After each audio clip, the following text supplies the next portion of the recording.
Yeah, great morning team. Great morning, sir. Great morning team. Great morning, sir. This is speed फटाफट start करूया आपण आपले commandments. Commandments करतात. Command शब्दाचा अर्थ काय? काय? काय बोलली? फौज. फौज मध्ये काय देतात? ऑर्डर देतात ना. ते ऑर्डर दिले काय करावं लागतं त्यांना? करावं लागतात की नाही? चेंजेस करू शकतो नाही असं माझा पूर्ण नाही करत आहे. ऑर्डर बोलतो आणि कमांडमेंट आपण त्याला बोलतो. कमांडमेंट म्हणजे काय? Order, mandate, law of God हे तुम्हाला आता सांगतो. Commandment means order. जसं ही बोलली मानसी, कमांडमेंट काय असतं? ऑर्डर असतं. ऑर्डर म्हणजे सिग्नल नाही. जसं फौज मध्ये ऑर्डर देतात ना की बॉस हे करायचं आहे तर त्यांना ते करावं लागतं. ते विचार करतात का करण्यासाठी ते बोलतात. मॅन्डेट म्हणजे काय? कंपल्शन आहे. मॅन्डेट म्हणजे कंपल्शन, कंपल्सरी करावं लागतं. कमांडमेंटचा तुम्हाला अर्थ सांगतो. ठीक आहे? Compulsion. It's a law of God. Law of God कळतं? देवाने लिहिलेले कायदे. आता समजा आपली भगवद्गीता, त्यात जे लिहिले ते आपण चेंज करू शकतो का? त्यांनी जे आपल्याला सांगितले ते करावं लागेल ना. बायबलमध्ये जे लिहिले ते आपण चेंज करू शकतो. ते जे बोलले ते आपल्याला आपण क्वेश्चन करू शकतो त्याला? नाही. जीसस जे बोलले मला वाटतं असं नाही, माझ्या ते असं करावं लागेल. कुराणमध्ये ज्ञान आहे, पैगंबर सरले काय लिहिलेलं आय थिंक सो ते रॉंग आहे. मला वाटतं त्याचं हे करूया आपण. असं करू शकतो आपण. ते फॉलो करावे लागतात. मॅन्डेट म्हणजे ते, कमांडमेंट म्हणजे ते. It's a law of God. देवाने जे जे पुस्तकात लिहिले, जे पण रिलेटेड भगवद्गीता बोलू, आपण कुराण बोलू या हे बोलू आपण बायबल, जे पण लिहिलेलं आहे ते आपल्याला फॉलो करावं लागतात की नाही? आपण चेंजेस करू शकतो. आपल्याला वाटेल तसं म्हणजे मॉडिफाय करू शकतो का? That is commandment. कमांडमेंट म्हणजे काय? तुम्हाला स्वतःला दिलेली स्वतःची ऑर्डर. एक ऑर्डर आहे, एक मॅन्डेट आहे. It's a law of God. काही एक रूल्स आहेत तुम्ही स्वतःसाठी बनवलेले की मी असं असं करणार, मला लाईफमध्ये असं असं राहायचं, मी पुढे अशी जाणार, मी अशी कॉलिंग करणार, मला एवढं टार्गेट व्हायला पाहिजे, मी एक तास ट्रेनिंग करणार. जे पण तुम्ही एकमेकांना कमांडमेंट दिले असतात ना, त्या कमांडमेंट म्हणजे अर्थ तो आहे. It's a law of God. तो आपण चेंज करू शकत नाही. It's a mandate. It's a compulsion. एक ऑर्डर आहे श्वेताने स्वतःला दिलेली. That is called commandment. मग आता त्या गोष्टीमध्ये दोन अशा कमांडमेंट आहेत ना जे आपल्याला फॉलो करायचे. टोटल 11 आहेत पण त्यातला तुम्हाला मी 2 शिकवतो आज. कमांडमेंटचा अर्थ आहे it's a law of God. देवाने दिलेले काही रूल्स आहेत ते आपल्याला फॉलो करावे लागतात. त्यात आपण काही चेंजेस करू शकत नाही. It's a mandate. It's a compulsion. करावे लागतीलच. ऑर्डर आहे माणसाने माणसाला दिलेली, परपसरांना दिलेली ती ऑर्डर आहे. ती आपल्याला फॉलो करावी लागेल. तुम्ही स्वतःच ऑर्डर देताय, तुम्ही स्वतःच मॅन्डेट देताय, त्या सगळ्या गोष्टी. मग त्यातली पहिली एक ऑर्डर आहे be a possibility thinker not a positive thinker. पहिली कमांडमेंट कोणती देणार? तुम्ही स्वतःला माणसाला कमांडमेंट देते. कोणती कमांडमेंट देते? Be a possibility thinker not a positive thinker. Yes. आता याचा अर्थ काय माहिती आहे? बघा याच्यावर सगळं लिहिलेलं आहे. Be a positive thinker not a positive. पॉझिटिव्हचा अर्थ काय? जोपर्यंत आपण नीट चाललो तोपर्यंत आपण नीट राहतो. म्हणजे समजा तुमच्या मनाप्रमाणे सगळं होतंय. आता फॉर एक्झाम्पल तुम्ही सकाळी घरातून निघालात, वेळेत रिक्षा भेटली, तुम्ही खुश आहे की नाखुश? खुश. वेळेत रिक्षा भेटली, स्टेशनला पोहोचलो, वेळेत ट्रेन भेटली आणि सीट पण भेटली बसायला. कसं वाटतं? फील हॅपी ना? उतरले लगेच ऑर्डर भेटली, ऑफिसला पोहोचला, सरांशी ग्रीट केलं, गुड मॉर्निंग केलं, कॉलिंगला बसलं. पहिल्या 2-3 कॉलमध्ये 1 तासामध्ये फाईल पण झाली. कसं वाटतं? यू फील गुड ना? हा? ते करता कळलं ते केस परसरने आयडी वगैरे टाकली आणि लगेच अप्रूव्ह पण झालं. अरे बापरे, काय दिवस आहे माझा. You feel happy? तुम्ही कशात पॉझिटिव्ह आहात? राईट आहात? समजा उलटं गेलं तर म्हणजे निघालं घरातून, कळलं की याला मोबाईल घरी विसरलो, काय करणार? परत घरी गेला आणि पहिल्या ऍक्शन पण शॉर्ट मध्ये गेलो. टाइम आपण थोडे पण 1 तास करून ऑफिसला टाइमला पोहोचायचं, त्या टाइमनुसार आपण 5 मिनिट ऍडजस्ट करतो. राईट? सगळ्यात महत्त्वाचं लगेच मागे गेलो, आई मोठे मोबाईल बघतो नाही की करतो. राईट? आई असेल वडील असते त्या साईवरती आपण काय करतो तेव्हा निघणार ऑटोवाला भेटत नाही. मूड कसा आता? निगेटिव्ह की पॉझिटिव्ह? आलं, वेळी चढलो, मनाप्रमाणे ट्रेन भेटली नाही, जी ट्रीटमेंट चढायला लागली गर्दीमध्ये, धक्काबुक्की करत करत करत पुन्हा बॉडीची वाट लागली, उतरलो, रिक्षावाल्याची स्ट्राईक ठाण्यामध्ये आज. आणि ऑफिसमध्ये सरनी पहिलेच दरवेळेला आत येतात तो ओरडले, कळत नाही मानसी श्वेता काय टायमिंग आहे, मूड कसं आहे. तर सरनी ओरडले, सरना काय कळतंय, थोडं झोपून घेत नाहीत, बसले कॉलिंगला, कॉल करते सगळे नॉट इंटरेस्टेड बोलतात, राईट. नॉट इंटरेस्टेड बोलतात सगळे. तर कोणाशी अँटी भेटले जे स्लीव पण दिली त्यांनी, कळत नाही मुलगी स्लीव येतोय, व्हॉट एव्हर शे पण चाललं तुमच्यासोबत. यू फील आता कसं वाटतंय, राईट. निगेटिव्ह आहे, चिडचिड आहे, रागीट आहे, मनाप्रमाणे कुठली गोष्ट होत नाही. कॉलिंग गेली, नशिबाने फाईल पण आली, कळलं त्यामध्ये सगळे डिफॉल्टर म्हणजे एक दोन ईमेल बाउन्स निघाले, सर कन्सिडर करा, सरना काही करता येत नाही.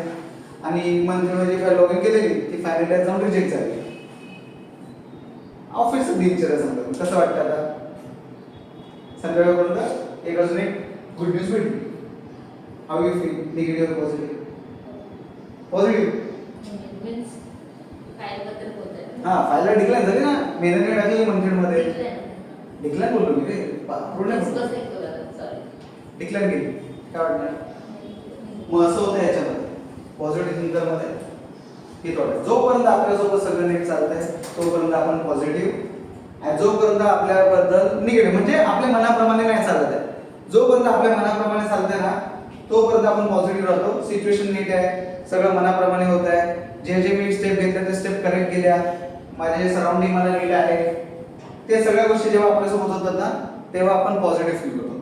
पण पॉझिटिव्हचं काय आहे, जसं काहीतरी आपल्या मनाविरुद्ध झालं, आपण जे एक्सपेक्टेड होतो ते नाही झालं, लगेच आपण निगेटिव्ह होऊन जातो. हे असतं पॉझिटिव्ह थिंकरची मेंटॅलिटी.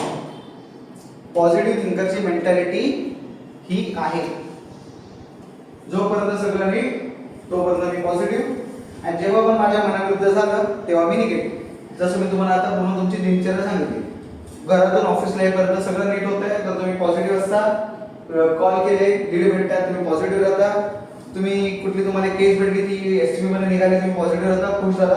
बट जेव्हा तेच एक्झॅक्टली उलट होऊन जातं की फाईल आली डिक्लाइन होते आहे, एक दोन बाउन्स होत आहेत, अरे सर कस्टमरला समजत नाहीये, तुम्ही कॉल केले खूप सारे आणि कसं येण्या बोलतायत है ना, राईट. काही काही गोष्टी मी पण देत आहेत, अब्यूज करतायत, नीट बोलत पण नाही, खूप साऱ्या गोष्टी होतात कॉलवरती.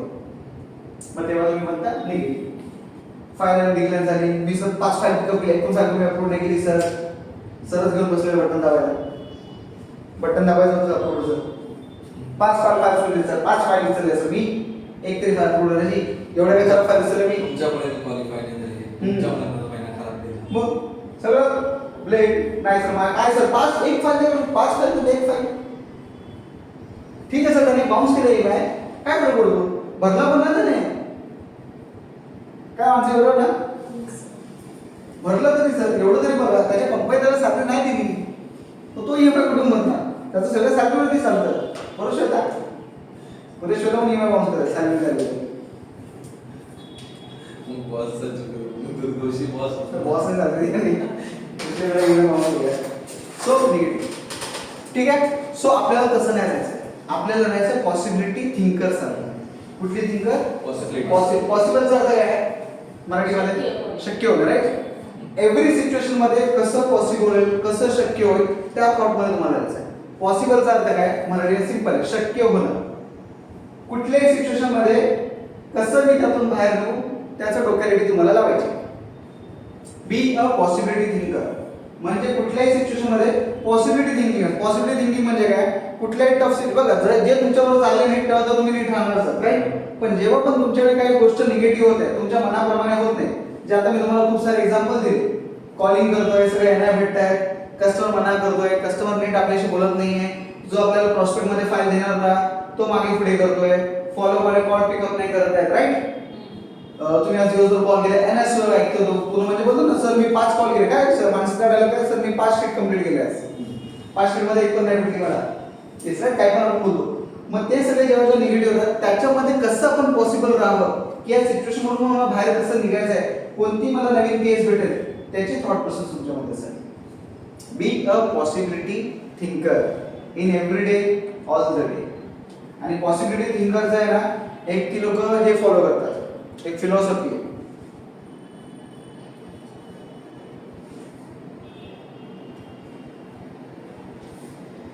त्यांच्याकडे एक वर्ड आहे, तो त्याच्यामध्ये जास्त लक्ष देतो.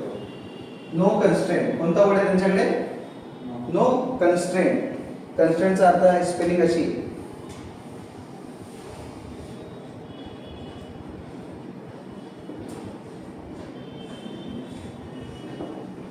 कन्स्ट्रेंट. कन्स्ट्रेंट म्हणजे प्रॉब्लेम्स, कन्स्ट्रेंट म्हणजे बॅरियर्स, कन्स्ट्रेंट म्हणजे ड्रॉबॅक्स, अडचणी, इश्यूज. मग त्यांना या सगळ्या गोष्टींचा काही फरकच पडत नाही. कोणाला पॉसिबिलिटी थिंकर, किती पण त्यांना प्रॉब्लेम वगैरे, किती पण त्यांना अडचण वगैरे, त्यांचा फोकस एकच असतो की याच्याकडून बाहेर कसं निघू. They always think about solution, not about the problems. They always think about solution, not about problems. They always think about solution, not about problems. प्रॉब्लेमशी त्यांना देणं घेणं नाही. त्यांना माहिती प्रॉब्लेम्स आपल्या आयुष्यात येणार आहे, आपण सोल्युशन कसं काढायचं, आपण सोल्युशन कसं काढायचं या सिच्युएशन मधून.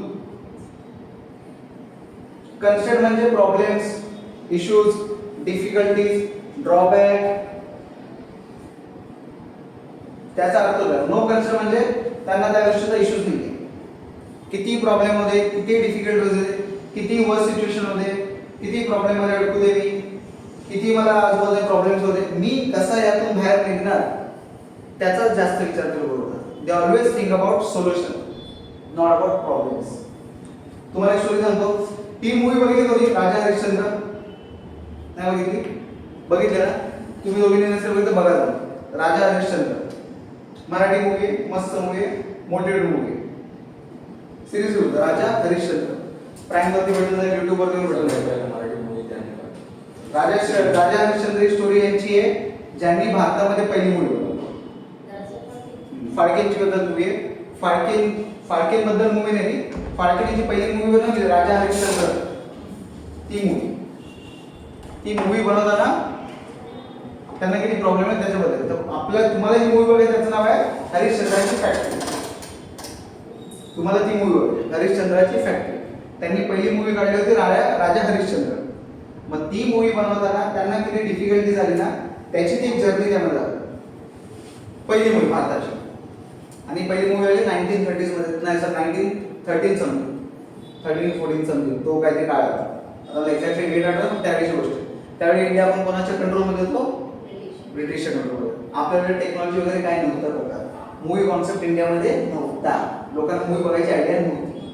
मूवी फक्त फॉरेन लोक बघायचे, ब्रिटिश. आपण नव्हतो बघत. मग ती मूवी त्याच्याबद्दल काय माहिती तुम्हाला सांगतो. कारण की त्या व्यक्तीला फिल्मचं झिरो नॉलेज, प्रोड्यूस कसं करायचं माहिती नाही, कॅमेरा कसा चालतो माहिती नाही, ऍक्टर कोण येणार माहिती नाही, सेट कसा बनवायचं माहिती नाही, सगळ्यामध्ये झिरो नॉलेज. फ्रेशर बोलू शकतो आपण पिक्चर बनवण्यासाठी. त्यांची इच्छा होती की जो ब्रिटिश लोक जी मूवी बघतात, आपण इंडियामध्ये असा शो करण्याचा चालतो. त्या इंटेन्शनने त्यांनी ते शिकायला चाललं. त्या इंटेन्शनने ते शिकायला जाणार. मग त्याच्यामध्ये ती जर्नी दाखवली. त्यांनी त्यांच्या घरातल्या सगळ्या वस्तू विकल्या, फक्त झोपायला गादी आणि थोडी 4-5 भांडी, सगळं म्हणजे सगळं. देव पण विकले. ते असं ना समयी काय बोलतात आपण, ते विकली, पितळेची भांडी विकली, जे जेवढं पण असेल ना सगळं विकलं. का? कारण की मला पिक्चर शिकायचं. ते शिकता शिकता त्यांना थोडा वेळ डोळे पण त्यांचे गेले, म्हणजे परमनंट गेले, पार्शियल टेम्पररी डिसऑर्डर. ट्रीटमेंट घेतली पण डोळ्यांची रोशनी आली त्यांची. का? कारण की फिल्म बघायला लागतात रोल्स. आता टेक्नॉलॉजी वेगळी आहे, त्यावेळी रोल होतं, रोल बघायला लागायचे अंधारामध्ये. बघून बघून बघून त्यांचे डोळे करतात. फायनान्सर त्यांना भेटत नाही, म्हणून घरातल्या सगळ्या वस्तू ते घेण्या बोलले की माझ्याकडे पैसे नाही. ठीक आहे, पैसे भेटले जातील. प्रॉब्लेम होता पैशाचा, पण ते फोकस कुठे करत होते? सोल्युशन वरती. सोल्युशन काय? चला ठीक आहे, घरची भांडी. सोल्युशन काय? चला देव पण विका. सोल्युशन काय? कपाट पण विका. सोल्युशन काय? हे पण विका. नंतर सोल्युशन आठवलं, स्वतःची पॉलिसी पण घाट करते LIC. नंतर एकदम एंड झालं, शॉर्ट काय करायचं? तर बायकोची दागिने एंड मध्ये बोलले की एंड मध्ये राहायचं पिक्चर बनवलं. म्हणजे एंड मध्ये अजून पैशाचा प्रॉब्लेम आला तरी ते. आता ही टेक्नॉलॉजी इंडियामध्ये नाही. त्या ठिकाणी त्यांना जावं लागेल ब्रिटिशमध्ये. कुठे? इंग्लंडला. कुठल्या तुम्हाला समजा विरळ काय कराल तुम्ही ऍड्रेस किती विश्वास झाला की नाही झाला त्या माणसाने काय करावं फक्त एक मॅगझिन होती त्या मॅगझिन मध्ये लिहिलेलं पिक्चर इंग्लंडमध्ये बनतात असं मॅगझिन होतं ते मूवीजचं क्युरियोसिटी फक्त एकच गोष्ट आहे पिक्चर इंग्लंडमध्ये बनतात फक्त या डायलॉग वरती ते इंग्लंडला गेले आपण विरारला जायला झाडं चेक करतो सर पूर्ण ॲड्रेस द्यावं पक्का तो भेटेल ना तिथे गॅरंटी आहे ना तो तिथे असेल विरार इज की वेस्ट ठीक आहे वेस्टमध्ये सर कुठे लँडमार्क काय आहे कसं जायचं कोणती रिक्षा पकडू बस जाते की नाही जाते तिथे नक्की मी भेटेल ना तिथे जाऊ एवढी इन्क्वायरी करून त्यातलं झाड मोबाईलमध्ये कॉल सर आहात ना तुम्ही पक्के परत सर मी चाललोय तिथे भेटेल ना तिथे सर ट्रेन थोडी लेट झाली तो थांबेल ना तिथे फक्त ठाण्यावरून विररला जाय तो माणूस इंग्लंडला गेला फक्त एका डायलॉगवरती कारण की तो प्रॉब्लेम्स वरती फोकस नव्हता त्यांचा फोकस होता सोल्युशन तिथे जाऊन टेक्नॉलॉजी शिकले पिक्चर शिकले डिरेक्शन शिकले पिक्चर कसा डिरेक्ट करतात ते सगळे शिकले राहायची सुविधा माहिती नाही आणि तो पक्का मेजर गेले आणि कोणत्या कंट्रीत गेले इंग्लंड जिथे नॉनव्हेज शिवाय चालत मग लकीली हॉटेल भेटलं तिथे जेवायचे वगैरे वगैरे थोडंफार ॲडजस्टमेंट कसे त्यांनी ॲडजस्ट करताना माहिती सगळं तिथे फिल्मचं शिकून आले सिनेमॅटोग्राफी कशी करतात कॅमेरा कसा धुतात फिल्म कशी धुतात कट सगळं सगळं सगळं शिकून इंडियामध्ये आले आणि पिक्चर बनवला पण पिक्चर लोक विकत घेत नव्हते मग त्यांच्याकडे ॲडव्हर्टाइजमेंट लोक पिक्चर बघायला जाणार एवढा पैसा टाकला रिटर्न तर काय नको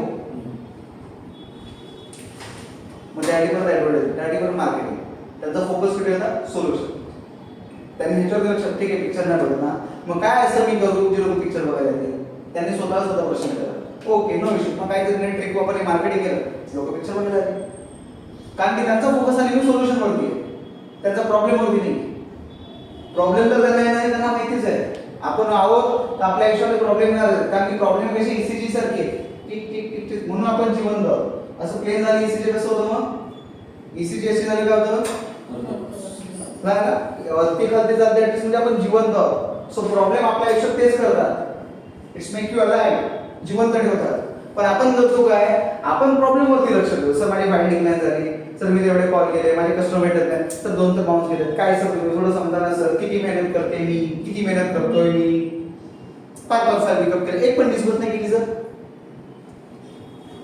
काय करू मी ते येते ना ऑफिसमध्ये मी ते येतो ना सर 30 डेज मी आणि एक फाईल नाही we are discussing about problems sir मी काय कस्टमर पेपर देत नाही तर मी तर त्याला कॉल केला ना मी तर 5 फाईल आणली ना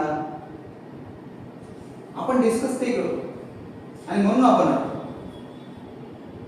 बाकी काय नाही म्हणून आपण या पॉझिटिव्ह थिंकिंग मध्ये अडकतो कारण की सगळं नीट होतं तर आपण नीट सगळं उलट झालं आपण उलटे तसं व्हायला नको so be a possibility thinker कारण की प्रॉब्लेम तुमच्या आयुष्यात राहणार आहे सो त्याच्यामधून तुम्ही सोल्युशन कसं काढाल ते मध्ये बघा 5 फायदे दिले ना 2 फायदे तुम्हाला सिंपल ही गोष्ट आहे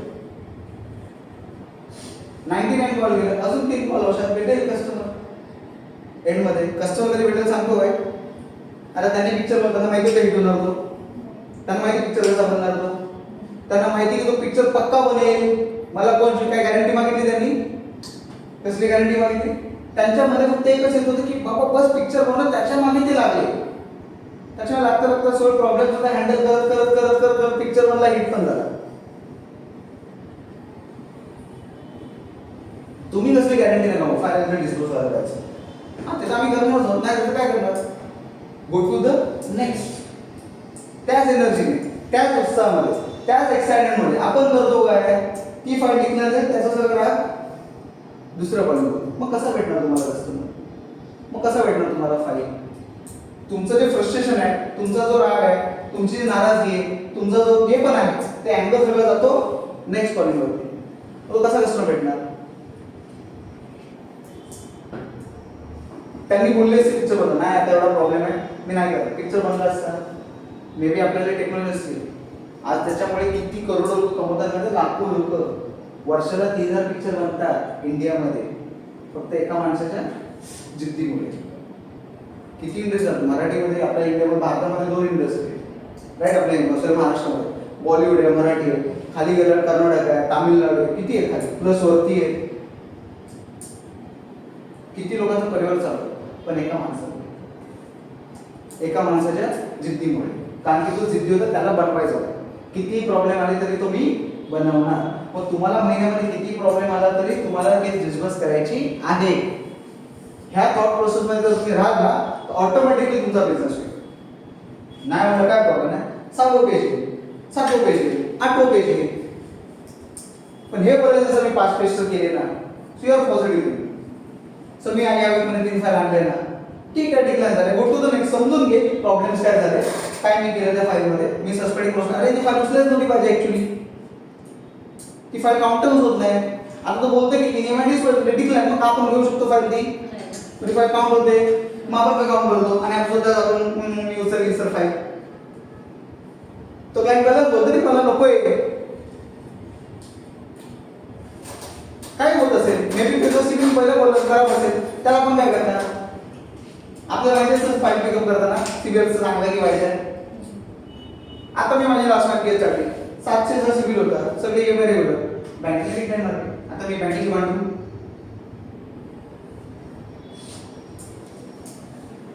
किती असेल 750 प्लस वाले केसेस रिटर्न होतात. बँकेची भांडू, बँकेचे रूल्स आहे. हा ठीक आहे, तुमचे रूल्स समजले मला, ह्या कारण ठीक आहे वटा, ती फाईल मीच आणली होती, नवीन फाईल पण मीच आणली. त्या थॉट प्रोसेस मध्ये कधी पण राहा. Be a possibility thinker, not focus on problems, focus on the solutions. त्या मिस्टेक मधून शिका. त्यांनी पण त्यांच्या मिस्टेकवरून शिकले आणि पिक्चर बनवला. ठीक आहे, लोक येत नाही ना, काहीतरी मिस्टेक करतोय, सो काहीतरी करूया. मग त्यांनी प्रोमो केला, मस्त डिझाईन केली, पिक्चर कसा दाखवायचा, ऍडव्हर्टाइजमेंट केली, लोकांना अट्रॅक्ट केला आणि लोक बघायला. पहिलं ते त्यांनी मार्केटिंग मध्ये केलं, तर मार्केटिंग केलं. तुमच्या फाईलला तुम्ही चेक करा काय प्रॉब्लेम आहे, काय इश्यूज आहे, ते चेक केले. ओ अरे हे केलं मी, ठीक आहे, गो टू द नेक्स्ट. मी त्याला जास्त फंडिंग दिली, द्यायला नव्हतं काय. आता तो बोललेला मला फोनवरती ईएमआय बाउन्स आहे. आता तुम्हाला बोललेला की मला एवढे पैसे हवे, तुम्हाला बोललेला की ते व्हॉट एव्हर, किंवा त्याने फाईल पिकअप केली, बँकेने डिक्लेअर केली. समजलं रिझन, काय रिझन होते. माझी केस रिजेक्ट आलेली, खूप सारे इन्क्वायरी केलेला. ओ अंडरस्टँड, आता एक केस स्टुडिओ पण बसणार आहे, सोडून द्यावी लागेल मला. कारण की एवढ्या इन्क्वायरीला आजकाल कोणी नाही करत. मी समजलं मला, ती सोडून द्या, दुसरीकडे जाणार. बँकेची फाईट करून मला अर्थ नाही, कारण की प्रॉब्लेम मध्ये अजून अडकत आहे. कारण की माझे दिवस वाईट जातील, अजून वेस्ट करणार दिवस. मी त्याच्याशी भांडत बसतो, कोणाशी, बँकेची, की माझी ती केस काढून द्या सर. ती एनर्जी मी जर नवीन केसवरती लावली, नवीन फायनल चॅलेंज केली, तर ती मला केस येऊन जाईल. कधी पण फोकस करा सोल्युशनवर. त्या थॉटपासून जेव्हा तुम्ही राहाल ना, तेव्हा तुम्ही नेहमी जिंकणार आहे. Be a possible. शक्य कसं होईल, माझं टार्गेट. शक्य कसं होईल, आज मी एक नवीन फाईल कशी करू. शक्य कसं होईल की आज मला 3 चांगल्या प्रॉस्पेक्ट मध्ये केलं. शक्य करणं, पॉसिबल करणं. At any situation, may be in your good situation और इन अ वर्स्ट सिच्युएशन, तुम्हाला शक्य कसं करेल ते तुम्हाला करणं गरजेचं आहे. That is called be a possibility think, not a positive. हे लक्षात घ्या.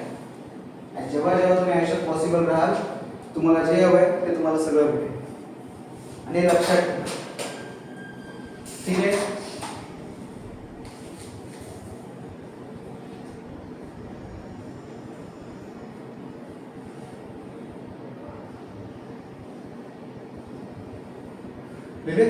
सेकंड पॉइंट, लास्ट पॉइंट, त्याच्याशी रिलेटेड आहे थोडा बहुत. कळलं तुम्हाला. Say goodbye to EDD, emotional draining distraction.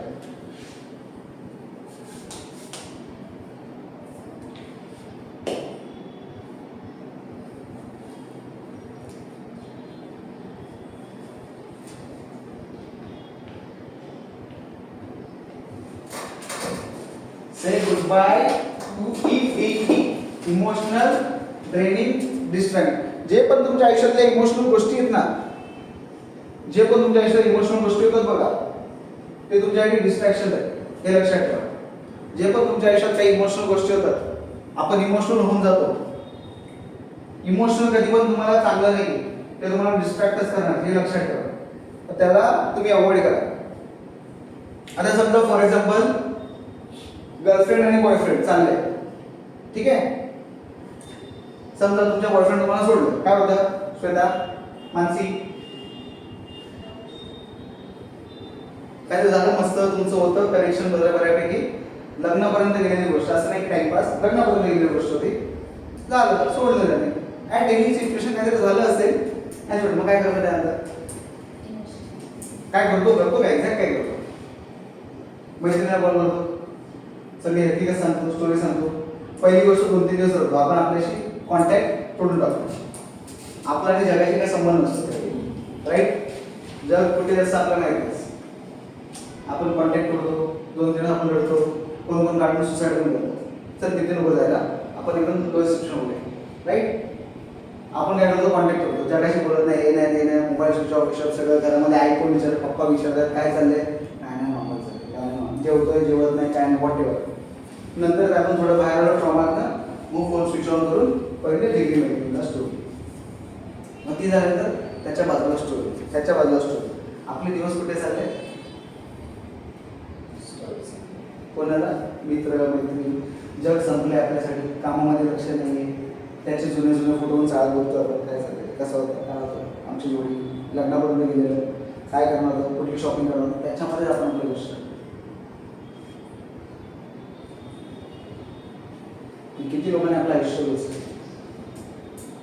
It's serious काय गोष्ट बोलली तर मुलं करतात, राम राम राम राम राम राम. आता फॉर द मॅटर, सर ते दिवस झाले, एक दिवस तुम्ही घेतला आणि दुसऱ्या दिवशी तुम्ही शिफ्ट केलं, नवीन मुलगा भेटला असता, म्हणजे तुम्हाला वाटलं सर आता अरेंज लव्ह मॅरेज सोडून द्या, आता आपण अरेंजमेंट केलं असतं की नाही बऱ्यापैकी, त्या नवीन पण तुम्हाला भेटला असतं की नाही कुठलाही चांगला मुलगा जो तुमची रिस्पेक्ट करेल, तुमचे लग्न करेल. आपण फसतो कुठे? ह्याच्यामध्ये. त्यानं सोडलं तर ठीक आहे, काय प्रॉब्लेम, पण आपण काय करतो त्यानंतर? इमोशन्स, फ्रस्ट्रेशन, राग, नाराजगी सगळं बाहेर येतं, सगळं कॉन्टॅक्ट करणं सगळं. आजकालचे व्हिडिओ पहिल्या व्हिडिओ असं ना ब्लेड काढायचे, हातपाच्या हातात पण करायचे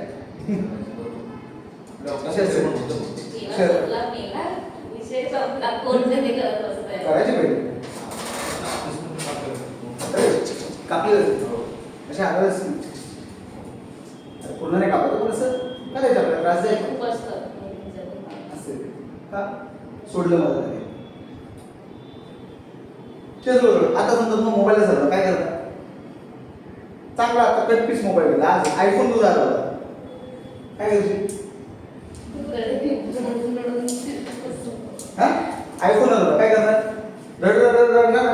कॅश मध्येच घेतला असेल, ईएमआय पर्यंत जातच नाही, पण कॅश मध्ये घेतला, पैसे साठवले, 3 महिन्याचा इन्सेंटिव्ह आला, साठवले, तू मोबाईल तुझा हरवला. आयफोन फर्स्ट मोबाईल जस्ट तुम्ही एक महिने तुझा ब्लॉक काढलेला, तो ब्लॉक तो टाकायच्या मोडमध्ये त्या मोबाईल चोरी.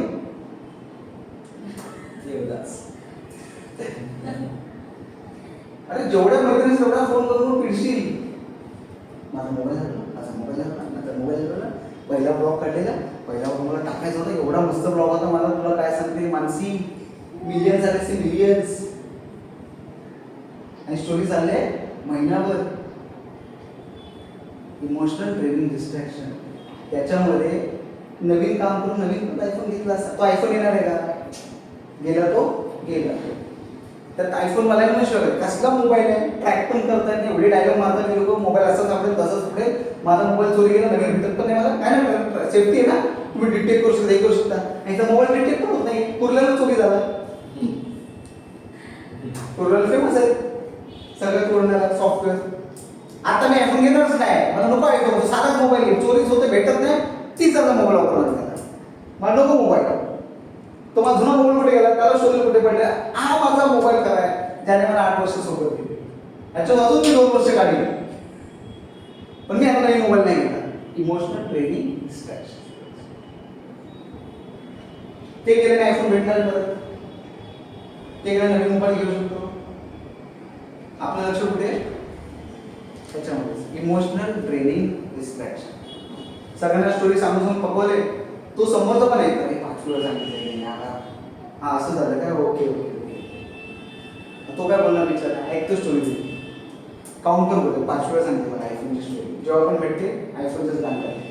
आणि कळलं आयफोन मला दुसरा मित्र भेटला, काय माहिती आता त्याचा मोबाईल बघून अजून हलवलं, अरे यार ह्याच्याकडे इमोशनल ड्रेनिंग डिस्ट्रॅक्शन. जेव्हा जेव्हा तुम्ही हे सगळं करता ना तेव्हा तेव्हा तुमचा बिझनेस होणार नाही, हे लक्षात ठेवा. संतोष सरांनी त्यांच्या व्हिडिओमध्ये नाया सरांचा व्हिडिओ बघतो, तुम्हाला ऑडिओ क्लिप दिलेली दिलसे त्यात सांगितलं बघा की कुठल्याही प्रॉब्लेमला तुम्हाला किती वेळ द्यायचा आहे ते इथे करून टाकायचं. तुझा आयफोन चोरी केला 15 मिनिटं वेळ, अर्धा तास वेळ, 1 तास वेळ, पण महिन्याभर वेळ नको. इमोशन्स आहेत ॲग्री, बट त्याला किती वेळ देणार ते महत्वाचं आहे. तेव्हा त्याची गर्लफ्रेंड मिळाली नंतर त्याने एक दिवस दिले होतं जिच्यासोबत त्यांचं नेक्स्ट डे लग्न होतं. उद्या लग्न करायचंय फॉर एक्झाम्पल आणि त्याच्या 1 दिवस अगोदर ती गेली. त्याच्यासाठी फक्त त्यांनी किती तास दिले? 24 तास, 1 दिवस. बस 1 दिवस मी तिच्यासाठी पूर्ण देणार, पूर्ण रडणार, नो प्रॉब्लेम. आपण डिस्कनेक्टेड टू द वर्ल्ड, कोणत्याशी कनेक्टेड नाही राहिले. पण जेव्हा नेक्स्ट डे आला तेव्हा बॅक टू द स्क्वेअर. तोच जुना नायक जो जाणार नॉक करणार, सर काय पाहिजे, सर काय पाहिजे, परत त्या सेल्समध्येच. मनामध्ये त्यांचा प्रॉब्लेम आहे, हृदयात ते त्यांना विसरलं नाही, दुसऱ्या जगात आपण विसरणार नाही, बट त्यांनी त्यांची लाईफ परत चालू केली. ते करून त्यांनी परत एका मुलीशी लग्न केलं. आज त्यांना 3 मुलं आहेत. जर ते त्या मुलीमध्ये अडकले असते तर मे बी ते आज आपल्याला एवढी ट्रेनिंग नव्हतं शकतो आपण त्यांच्याकडून. मे बी ते कुठे पायामध्ये पडून पित असते, मेले असते. माझ्या नेबरमध्ये कार्टून आहे, सिरियसली बोलतोय, मस्त नाही करत आहे. त्यांचं लग्न नाही जुळलं, मग घरच्या बोलत तुझं लग्न कोणत्या मुलीशी होणार गेल, ठीक आहे करतो, पण त्याने आयुष्य वाट लावली. चांगला एज्युकेटेड मुलगा दारू पिऊन वाट लावली त्याने, आणि ज्याच्यासोबत तिचं लग्न होणार होतं प्रेम प्रकरण, ती मस्त आयुष्य जगते आणि ह्याने आपण वाटलं दारू पितो, हे करतो. चांगला मुलगा एज्युकेटेड, फक्त त्याच्या मनाप्रमाणे त्या मुलीशी लग्न नाही झालं म्हणून तो पूर्ण वाया. जनता वा दारूमध्ये बसून दिली किती सुख असतं. आमच्याकडचीच केस आहे. आणि ज्या मुलीसोबत त्याचं होणार होतं ती मस्त सेटल होती आणि आपलं वाटवलं ह्याच्यामध्ये. आता त्यांच्याकडून लग्न झालंय पण त्याच्या बायको खुश नाही, तो मला वेळ देत नाही, टाईम देत नाही, नेहमी सगळे असतं त्याला. का? मला माझ्या मनाप्रमाणे तुम्ही लग्न करून नाही दिलं म्हणून. इमोशन्स हे करतात. मग तुम्ही लक्षात ठेवा, जेव्हा जेव्हा तुमची फाईल निघणार तेव्हा किती वेळ तुम्ही करता. जेव्हा जेव्हा कस्टमर ओरडतो तेव्हा तुम्ही त्याला किती वेळ देता. जेव्हा जेव्हा तुमच्यासोबत असे काही ट्रेनिंगमध्ये प्रॉब्लेम होतात, ट्रेनिंगचे प्रॉब्लेम काय, केस डिक्लाइन, कस्टमर मना करणं, राईट, ते सगळे इश्यू होतात ना. आपण आपलं ऑफिसच वार्ता करूया, हे सगळं तुम्हाला पर्सनली पण काम आहे, पण आपण लेट बी इंटू ऑफिस. ऑफिसला काय करतो आपल्यासोबत, जे ट्रेनिंग करणार आहे, केस डिक्लाइन, पिकअप तुम्ही आणतात, रिजेक्ट होत आहे, फॉलो कस्टमर आहे, पेपर देत नाहीये, हॉस्पिटल लाईट आहे, पेपर देत नाही, चला पेपर आला कंप्लीट करत नाहीये, होतं ना किती वेळा. सर सगळं दिलं, आरसी देत नाहीये, सर सगळं दिलं, आधार कार्ड देत नाहीये. हे तुमचे इमोशन्स आहेत. चला केस यायला अप्रूव्ह यायला वेळ लागतो, राईट. कधी कधी केस सर कधी करणार, केव्हा करणार, इमोशनल ड्रेनिंग आहे तुमच्या साईडची. त्या सगळ्यांना तुम्ही अवॉइड करा. ते सगळं तुमचं ड्रेन काय करणार आहे, तुम्हाला खेचणार आहे खाली, एनर्जी वेस्ट करणार आहे तुमची. ड्रेन म्हणजे खेचणं, वेस्टिंग युअर एनर्जी, एक्साइटमेंट. तुमच्यामध्ये जे एक्साइटमेंट आहे ना, इमोशन्स आहेत, एनर्जी आहे, एन्थुझियाझम, तो सगळं खेचून काढतात ती लोक. हे इमोशन्स बाकी काय करत नाहीये, पूर्ण ड्रेन करतील तुमची एनर्जी, तुमची एक्साइटमेंट, तुमचा एन्थुझियाझम, तुमचा जो मोटिवेशन आहे, सगळं ड्रेन करणार. जे म्हणून आता तुम्ही एकत्र होता ड्रेन करतो ना.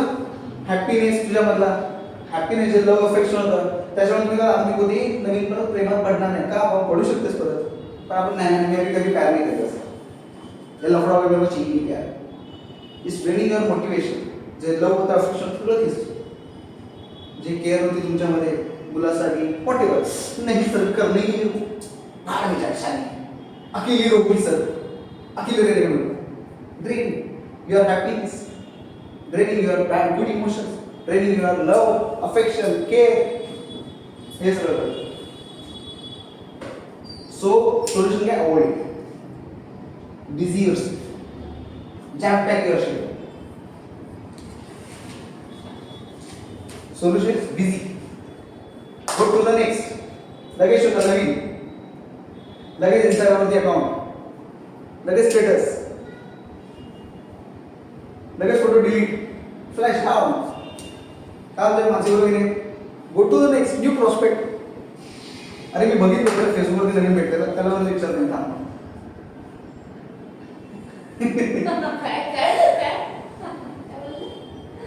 गो to the next, go to the next. That is it. ठीक आहे. सो आता आपल्याला चालू मे महिना चालू झाला. मे महिन्याचा काय कन्सेप्ट आहे? टार्गेट दिला सगळ्यांनी पक्का राईट. टार्गेट तुम्ही दिला तुमच्या बॉसना, टार्गेट मेजर करून भेटला राईट. अरे मंथली टार्गेट, पण टार्गेट दिलं तुम्ही टार्गेट वाटतंय गॅरंटी आहे पक्का शोध सगळ्यांना वाटतं नवीन नाही. 1 तारखे 20 तारखे सेपरेट. पहिले 1 ते 10 तारीख आपण फुल पॉझिटिव्ह असतो, टेन्शन नसतं त्यामध्ये. मजा कधी येते नंतर हळूहळू. येस बट तसं नाहीये. तुम्हाला क्लिअरली सांगतो गो टू मंथ एंडचा विचार कधी करू नका. या 30 दिवस माझ्याकडे आहेत, त्याचा कधी विचार नका. 30 डेज माझ्याकडे आहेत ना, तो कधी तुमचा फोकस नसता लावा. फोकस करा day day day day. Target करा. कधी पण जो टार्गेट असतो ना त्याला डिवाइड करा. डिवाइड करणं म्हणजे 30 डेज साठी कधी जाऊ नका. तुकड्यामध्ये एक साथ जेवतो का आपण दिवसभराचं? तुकड्या जेवतो ना, थोडा ब्रेकफास्ट, लंच, देन डिनर. एक साथ जेवलं तर डायजेस्ट होणार नाही, समजणार पण नाही. थोडं झालं की परफेक्ट होतो. गेम तसं राहा. टार्गेटला ब्रेक करा. ब्रेक करणं म्हणजे 1 to 7, 7 to 14, 14 to 21. सो तुम्ही यावेळी जर टार्गेट पूर्ण करताय तर तुम्हाला 9 पर्यंत टार्गेट कंप्लीट करायचं आहे. 9th मे. 9th मेचं तुम्हाला टार्गेट देतोय. समजलं काय बोलतोय? 9th मे पर्यंत ऍटलीस्ट तुमचे 3 पिकअप व्हायला पाहिजेत आणि 2 डिस्बर्स व्हायला हवे. 3 पिकअप्स अँड 2 डिस्बर्स यायला. बट ते करण्यासाठी तुम्हाला डेचं कॅल्क्युलेशन करतं की आज माझ्याकडे दिवस आहे ना, आज मी माझे 100% आहे. Keep it as a day. Keep it as a day. Day मध्ये जे तुम्हाला सांगितलं ना, आज मला एवढे कॉल करायचे, मी एवढे फॉलोअप करेन, लीड शीट वरती काम करेन, नवीन लीड बनवणार, पिकअप साठी मला काय करावं, त्या सगळ्या गोष्टी तुम्हाला कराव्या लागतील. तरच तुमचं टार्गेट होईल. कारण 30 डेजचं घेऊन टार्गेट कधी होणार नाही. त्याच्यामागे ऍक्शन महत्वाची, एक्झिक्युशन महत्वाचं. एक्झिक्युशन म्हणजे त्याला पहिलं डिवाइड करा वीक मध्ये. जसं मी आज तुम्हाला 2 to 9चं टार्गेट दिले. 2 मे ते 9 मे पर्यंत तुम्हाला टार्गेट द्यायचं. 3 फाईल पिकअप आणि 2 तुमचे ऍटलीस्ट डिस्बर्स असायला हवे. पण ते करण्यासाठी डे वाईज करा. ते तुम्हाला 7 डेज मध्ये येणार नाही. बघायला गेलो तर सुट्टी आहे, पण तुमच्याकडे हार्डली आता 7 to 8 डेज आहेत. त्या 7 to 8 डेज मध्ये तुम्हाला ते करायचं. मग ते करण्यासाठी डे वाईज कॅल्क्युलेशन करा. Day wise. आज सॅटर्डे तर जेवढा वेळ माझ्याकडे तो मॅक्सिमम कसा यूज करा ते बघा. सो त्यासाठी तुम्हाला क्लिअरली बोलतोय, तुमचे लीड शीट असतात, तुमचे फॉलोअप असतात, प्रॉस्पेक्ट असतात, त्याच्यावरती काम करा. लीड्स बनल्या, that comes to follow up, then comes to prospect, then ते तुमचे पिकअप पर्यंत जातात. कारण की कॉलिंग टू पिकअप इमिजिएटली होत नाही. त्याच्यामध्ये 3 स्टेप्स आहेत. लीड्स वगैरे त्याला डेली टच करा, त्यातून तो फॉलोअप मध्ये क्रिएट होतो आणि तो फॉलोअप करत करत करत इट गोज टू प्रॉस्पेक्ट आणि देन तो तुमचा पिकअप मध्ये जातो. आज कॉल केली इमिजिएटली पिकअप भेटत नाही. भेटलं तुम्हाला पण असं काय कार्टून भेटत तो रिजेक्टेड जो भेटला 99% तो रिजेक्ट मारला. 1 चुकून पण देवाने ब्लेसिंग दिली, God bless you Shweta, God bless you Mansi, तुम्हाला दान करता. तो पण रॉंग नंबर असतो. त्याला दुसऱ्याला मला कॉल करतो, तुम्ही कनेक्ट झाला म्हणून तुम्हाला फायदा होतो. कधी कधी तसं होतं. पण प्रोसेस हीच आहे. मॅक्झिमम लीड्स रन साठी जावा. लीड्स बनवायला त्यामध्ये सस्पेंडिंग प्रॉस्पेक्टिंग स्ट्रॉंग करा. कोणतेही कस्टमरला कोटेशन पाठवत बसू नका. ते पाठवत तरी काही इश्यू नाही, पण ते तुमच्या लीडमध्ये काउंटिंग होत नाही. लीड परफेक्ट करा. परफेक्ट करा म्हणजे सस्पेंडिंग प्रॉस्पेक्टिंग स्ट्रॉंग. देन त्याचा डेली फॉलोअप जे परब सर तुम्हाला शिकवतील आणि देन त्याचं प्रॉस्पेक्ट होईल. बट तुम्हाला दुसरी गोष्ट शिकवते, ही तर प्रोसेस आहे. बट तुमचं जे इंटरनल डिस्कशन आहे ते क्लोज डाऊन करा. तुम्ही तुमच्या कामासाठी त्या कामावरती फोकस करा. एकमेकांशी डिस्कस करून केसेस बनणार नाही. थोडीफार ॲडवाइस परब सरांकडून घे जावं, पण मॅक्झिमम टाइम तुमचा कॉलिंगवरती जायला. Callings, calls. You are into business, हे लक्षात ठेवा. तुम्ही बिझनेस म्हणा, कळलं ना कसं काय? पार्टनर तुम्ही कंपनीचे 1% पार्टनर आहात कंपनीमध्ये. सो दॅट वे काम करा. ते काम तर तुमचं आहे. एवढा खर्च तुला काढायचा आहे मानसी, मग कशी काम करशील? That is your counter. So कसं काम करणार ते फोकस करा. त्याचा खर्च तुम्हाला काढायचा, रेंट तुम्हाला भरायचा, त्या व्यक्ती सांगते तुम्हाला भरायचं, चायचं पाणी काय वॉटवर जे जे खर्च ते तुम्हाला भरायचं. मग ते करताना कसं काम करा, मग तसं काम करा. मग त्यावेळी तुम्ही टाइमपास नाही करा, इकडे इकडे मारता नाही करणार, फोकस फक्त कॉलिंगवरतीच. फक्त तुमचा हाच concert, you are very good team, no problem, but तुमचा मेजर टाइम आणि डिस्ट्रॅक्शन जातो डिस्कशन मध्ये. ते कळत नाही किती जातो वेळ. थोडं विषयाचं मेजर फोकस तिथे कॉलिंगवरती, मेजर फोकस, मॅक्झिमम कॉल्स. नंतर ते रेकॉर्डिंग नाही करा. तेंडुलकर आउट झाला, ती आत्ताच्या प्लेअर आउट झाला तिथेच बघ, नाही मला दाखव मी कसे कॉल केले. नंतर तो जाऊन बघतो, रिव्ह्यू करतो मॅच संपल्यानंतर की बाबा मी कसा आउट झालो. तुम्ही पण करताना सर थांबा मी चेक करतो मी काय बोलली, तिथे रेकॉर्डिंग नंतर काय करतो. End of the day recording आहे तुमचं, जिथे तिथे मिस्टेक झाले असेल आणि नंतर परत पुन्हा विचारा सर या मिस्टेक झाला का, तुम्ही वेगळा क्रॉस चेक. पण आताचा हा जो वेळ आहे तुमचा प्रॉपर कामाचा वेळ, ऍक्शनचा वेळ. त्यावेळी अनालिसिस करू नका, कॉल्स कसे जातात काय जात आहेत फीडबॅक घेत बसू नका. विश्वास अनालिसिस नाही, ऍक्शनचा टाइम. ऍक्शन ऍक्शन ऍक्शन म्हणजे काय ना, कॉलिंग्स. जे काम दिलं ते करा बस, बाकी काय नाही. ऍक्शन डे, नंतर अनालिसिस करा, नंतर तो फीडबॅक मागत बसा, नंतर चेक करायचं माझं काय होतं काय नाही होतं. लाईव्ह मध्ये नका बसू तुम्ही स्वतः, सिनियर सांगेल तेव्हा तुम्ही बघा. तुमचं काम आहे ऍक्शन, धडाधड कॉलिंग, फायरिंग, कस्टमरशी बोलत राहा. आपलं तेच काम आहे. मोबाईल तुमचा गन आहे, मोबाईल तुमचा बिझनेस आहे, त्याला तसा यूज करा. Nonstop calls. जेव्हा जेव्हा तुम्ही कॉलवरती आहात तेव्हा तेव्हा तुम्ही प्रोडक्टिव्ह आहात, तेव्हा तेव्हा तुम्ही प्रेझेंट आहात आजच्या दिवसासाठी, हे लक्षात ठेवा. जेव्हा जेव्हा तुम्ही कॉलिंगवरती आहात तेव्हा तुम्ही प्रेझेंटेबल ऑफिसमध्ये, तेव्हा तुम्ही प्रोडक्टिव्ह आहात ऑफिसमध्ये. पण नेहमी कॉलवरती राहा, कस्टमरशी कनेक्टेड राहा 24/7, तेव्हाच तुमचा बिझनेस होईल आणि प्रॉपर फाईल तुमच्या येते ऑफिसमध्ये. ठीक आहे, चलो पॅक.